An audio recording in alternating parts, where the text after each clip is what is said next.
the podcast by Celestra.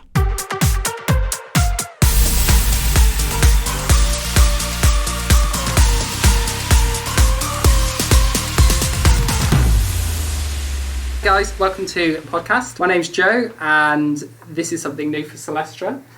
We're now branching into podcasting, something new for us.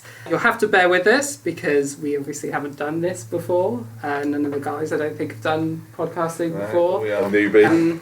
So it's our first rodeo into it. Without further ado, I'm going to introduce our illustrious leader, John, who's with us today, the incomparable head of sales, Glen, and the cheeky chap himself, Jason. Jason's our business development manager, and Glen is head of sales and marketing, and John is managing director. So, hello all. Good Welcome. afternoon, Hi, Joe. I thought we'll just explain why are we doing podcasting. Well, it's something that's really popular at the moment. We always have these kind of little discussions anyway, so we thought let's just get some great minds together and think about the tech industry, what's going on, just see what comes out of the smelting pot. Today, I thought we'd just kick off this whole exploration into talking about Celestra, how we got to this point, where it all started, where we're going in the future as well, potentially, if we've got enough time. Obviously, I'd like to invite all of our listeners to get involved. We set up a new email account. It's tcpodcast@celestra.co.uk. Yeah. Send us your emails or anything like that. We'll try and next week hopefully have some interesting questions we can put to the gentleman here. And probably best place to start is with you, John. You founded the company. Tell us where it all began and how did we get to this point today? Well, thank you for a great intro, Joe. I thought you said we weren't rehearsing anything. That's the best feeling you've ever had, that, isn't it? It's great to be here on our inaugural podcast, and let's hope we can make this sound really good for the listeners at home or in their car or wherever else they're going to listen to this. So Celestra, going back to 2007, we'd actually formed the company Celestra a year before. And myself and Mark were still working for Torex Retail back then, and we were going to set up Celestra during 2007. It all came to a bit of a head when Torex Retail went into administration, and we had to fast track our plans through a bit quicker than we thought. So we'd already done a load of work in the background. One of the great things was that it gave us a great opportunity to take on some of the customers that we had working with Torex Retail directly on for Celestra straight away. So it was a great springboard for us. That was a lot of hard work at the time. We managed to convince customers like Whitbread and Stonegate, who were called Laurel Pub Company back then, to come and do business with us almost from day one. So day one was spent in my mate Larry's office in a place called Ensham, just west of Oxford. Where Mark turned up with a brand new Scalextrics chair set and set it up on the table and started playing Scalextrics. That was the first time. Yeah. I've been here 8 years. I've never Not done taking it that. seriously, yeah. And it kind of went from there really. So we matured out of playing Scalextrics and got on the phone, started talking to customers. They knew what had happened anyway. And we set the business up. We'd already been looking for premises in the background, and we'd forged this relationship with a company called Bucks Business, who offered, short-term sort of units that you were very, very flexible. So we took a unit with them almost immediately over at Water-Eaton, part of Bletchley, and went from there. I remember the first day in the office. Me and Mark had to go for a meeting down in Whitbread, so we left our one girl that worked for us at the time, a girl called Jen Lomax, all on her own. She was about 19 and it was just in the middle of doing a degree or going to university, so we left her on her own thinking, oh my God, what's going to happen? And it just went from there really. A lot of the people from Torex came and joined us over the preceding weeks. As that business, they handed their notice in. It was still trading, being run by the administrators, Deloitte's, by that stage. And then we just built up the team. So we managed to take the cream of the crop from Torex that we wanted, and we went from there really. And we've still got some of the guys and girls that came on in that first few months with us today. of which they've all been with us now well over 12 years. At 10 years, we were really pleased to be able to offer them the great incentive of 5 weeks extra holiday, which I know went down really well with those guys, as well as some other little treats and bits and pieces for being with us for 10 years. And then, just growing the team since then. When did you start, Glen, in regards to this timeline of 12 years? When was your... It's 9 years now. This year, next year, I think it's not next year's 9 years. So I've not quite got to my extra month's holiday yet. Yeah. But I guess part of John's acquiring great talent along the way. He's obviously about 9 years ago he decided to come and give me a shout. And for me, it was fundamentally different. I mean, in fairness, my history is in selling paint and selling DIY products. There's a joke in there somewhere. There definitely is. Mainly around my skill set today, I'm sure. But I came about because I think at that stage in my career I wanted to change, wanted to do something different, wanted to be part of a journey, and really my career had been very much big business, corporate stuff beforehand, which is a great foundation to learning and understanding, especially in the selling environment where you get lots of training. But actually, you're still selling paint, still the next year I'm selling white paint, and then it's slightly different white. Yeah, there's only so much white paint you can sell. So coming in and doing something very different and looking at technology as it evolves into a completely different marketplace, a completely different set of customers was certainly eye-opening, John, I'm sure. Certainly for the first 6 months, I remember sat in a loft office facility we had, thinking to myself, what have I done? But I'm still here 9 years later, and I thoroughly enjoy it. And obviously I've evolved my career over the time. I think when I started there was 20, maybe 30 people in the company. Today's 140 here in this building, so we have gone from strength to strength. Some pain along the way, I'm sure, but it's been really enjoyable.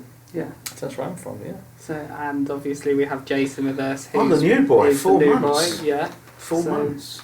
I know we wouldn't want to come and join a team and a company that can offer what we offer. So the opportunity came along and I seized it with both hands. I'm not sure that these blokes are convinced, but You want the inaugural podcast, right? So you're doing all right. I'll say that as a good sign. But who wouldn't want to come and walk with a great team and also the ability and our capabilities? They're second to none. Absolutely. And that's the reputation that we want to. You've worked hard. These boys have worked hard and all of the rest of the team to get out in the marketplace. It's all about spreading that word, but also maintaining that service level. Yeah, we've been really lucky with the hires that we've had lately. We've got some great people working in the team. This year's been a massive year for us, moving the whole operation up to our new headquarters in Bletchley. Gives us a massive foundation for the next 10. Our capabilities, as Jason was saying, are fantastic at the moment. Adding new services to our portfolio, adding to our customer portfolio. Fantastic. I think that's the key to success, which is evolving the company. I think organization 2007 to today, what we do today, at its core is evolved as the industry's evolved and our customer base has evolved. So the additional technologies that are now in the marketplace, when you go and order a burger versus when you did even 12 years ago, is fundamentally different. Yeah, if you look at the IT footprint of some of our customers, it's huge compared to 12 years ago. A prime example, look at McDonald's. They are a fantastic burger company, but the technology they employ to sell those burgers and fries and milkshakes is phenomenal.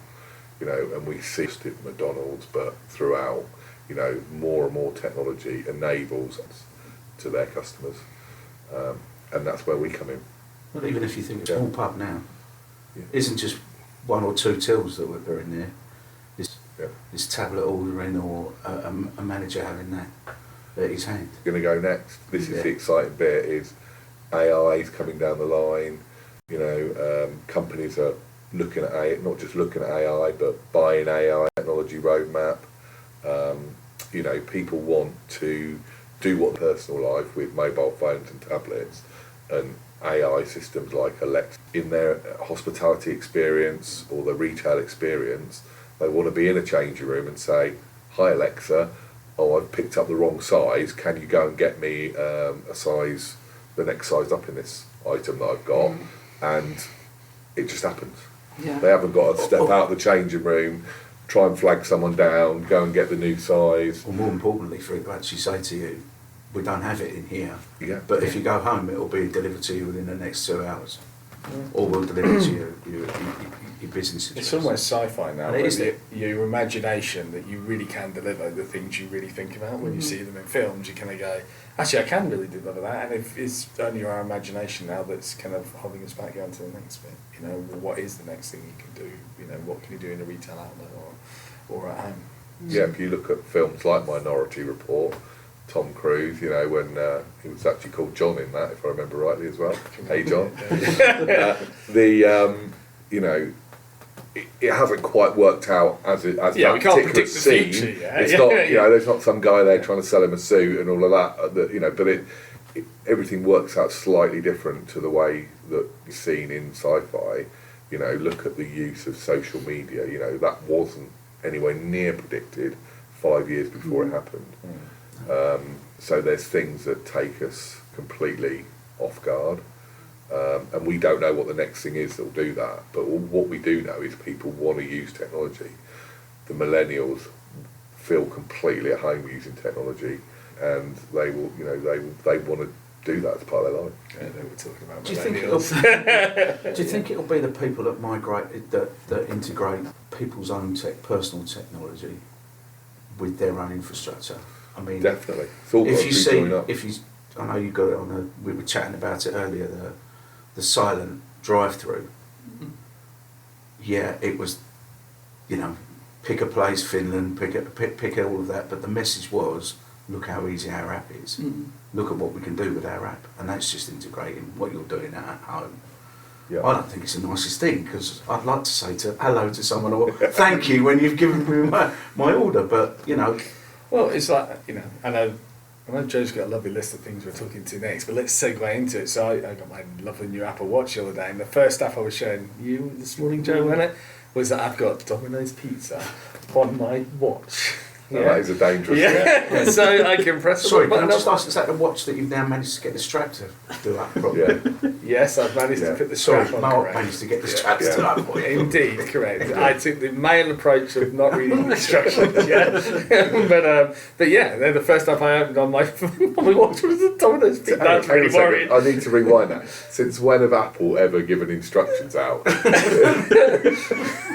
Okay, that's a fair point. It was supposed to be foolproof, Glen. It was, the box was beautiful, just the use of the strap Technology's application. fine, he just couldn't put the strap on. I couldn't put the strap on. In fairness, I didn't set the meat going. Does anybody know what there's a flappy bit on the end of the strap? Anyway. They didn't do a Velcro one. They didn't, no. I should have just got my 8-year-old daughter to put it together. Probably would. We're doing very well. Obviously, How long have we done, Joe? I Must be half don't an know. hour now, It's isn't it? 20, half an hour. It's has gone an quick. hour. Well, we'll edit all the hold on, rubbish out. three sales guys in the room, and you think we can't talk for half an hour? I think you're ambitious to be 20 minutes, Joe. Well, let's leave it there then. Yeah. Obviously, we'll see how this turns out. Obviously, hopefully everyone will listen to us. Obviously, we can fill half an hour, which was my worry. I was struggling around for 20 minutes, but actually we talked about some really cool stuff. So yeah, obviously if you want to get involved with us, it's tcpodcast@celestra.co.uk. Send us your thoughts, send us your ideas, give us your viewpoints on today's podcast if you've listened. Nice ones only though. I'll filter the bad ones out, that's fine.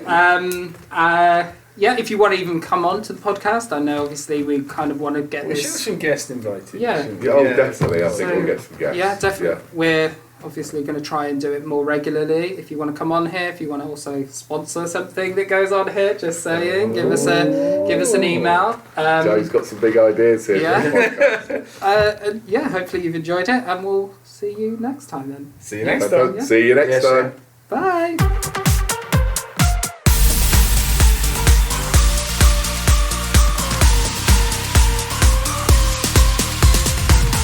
Subscribe to the podcast by Celestra.